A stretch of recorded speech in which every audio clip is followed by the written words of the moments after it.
Well, we're joined by Roger Evans of Bovine Scanning Services and co-principal of Nagold Park Shorthorns up there at Tamworth. Roger, thanks so much for your time. Can you just give us a bit of an overview of your stud up there at up there at Tamworth? Yeah, so we're based at Tamworth. I'm lucky enough to marry a third generation shorthorn breeder with Naomi, and between us and our three boys, we run a smaller operation of 40 cows that we performance record with, both on a phenotypic level and also on a genomic level as well. So which we use to identify the genetic base of our cattle, that we can supply that information to our cattle buyers in terms of requirements for their end markets there. And as you've touched on there, you've been recording data there in the program there. For how long have you been recording, and what specifically do you record? Well, basically we've been recording ever since my involvement. So we've been married since 2024 and a couple of years before that. So, and we were lucky enough that we were being involved with Naomi's parents and two brothers and a sister. So we tied all the herds together under one analysis. Now we're lucky enough, we're big enough so that we've been doing it. So yeah, we've been doing it for well over 25 years. And then lately we moved into the genomic as well, just to give us a bigger picture of the genetic level and genetic base of our cattle that we're selling with our producers. And you've had a lot of success over the time. How has that performance recording sort of helped, sort of tie in with the success that you've had over time? Well, I suppose that the initial thing with recording is you find out what you've got in your herd and where your base level is, where you start from. In our case, our slight deficiency was scrotal with one of our foundation females. So it allowed us to identify the genetics which could improve that trait, so that we could improve that in the progeny from the cattle that we're producing, and then so on for the people that are producing from those bulls that we sell.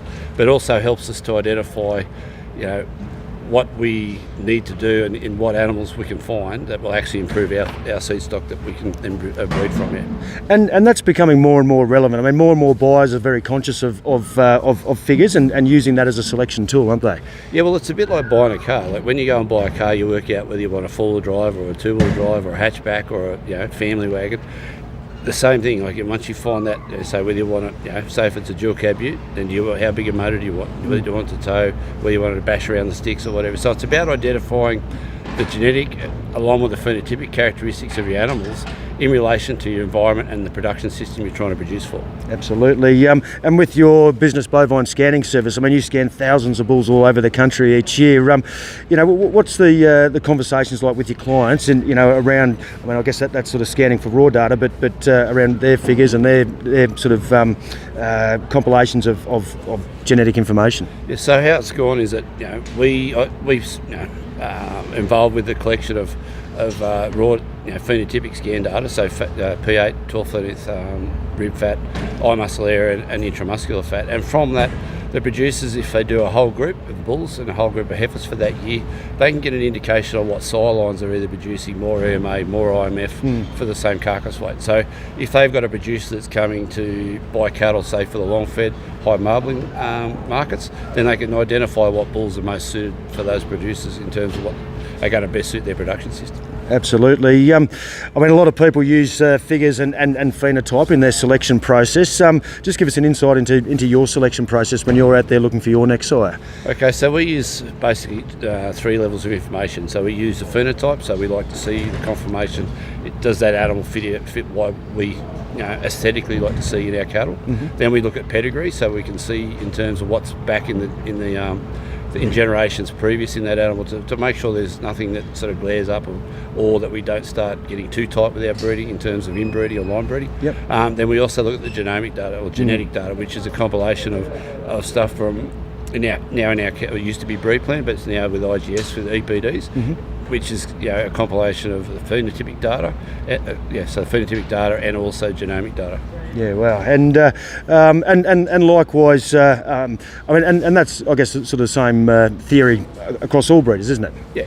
So the whole idea about collecting data is to be able to identify what you've got and then supply that information so that the people that are coming to buy, say, bulls from us, can pick the right animals so that their compliance for their progeny into their target market is as high a level as possible. Absolutely. And do you see that with your clients in when they come and look at your bulls and buy your bulls? I mean, you offer bulls here at the National Shorthorn Sale. You've got your inaugural bull sale this year.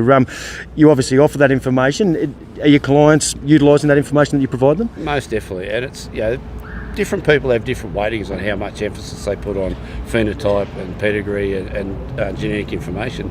But they're all tools that we can use to really hone our selection in terms of where we want to go with what we're. And the challenge for us as a small herd is that we have one sire. We use some AI sires as well, a bit of ET work.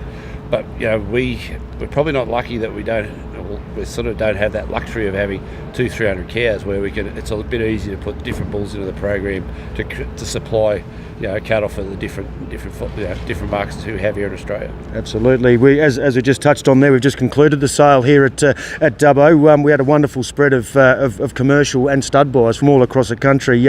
Every one of them had their heads in the catalogue looking at figures and matching them to the phenotype, weren't they? Exactly, and it's you can see the prices reflective that cattle with good phenotype, with good genetic information that suited a production system, and the buyers were prepared to pay a bit extra money for it. And it also helps that the whole industry is at a very buoyant level, but that's going to come down eventually. It's never going to stay really high.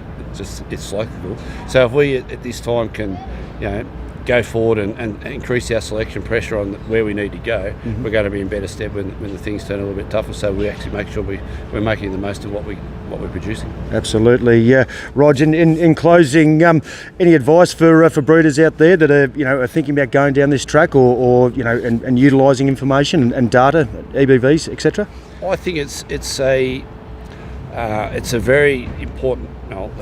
To us, it's an important part of our production system, and it's not the be all and end all. And I suppose there is a bit of a fad that at this stage people try and use it as a marketing tool only. Yep.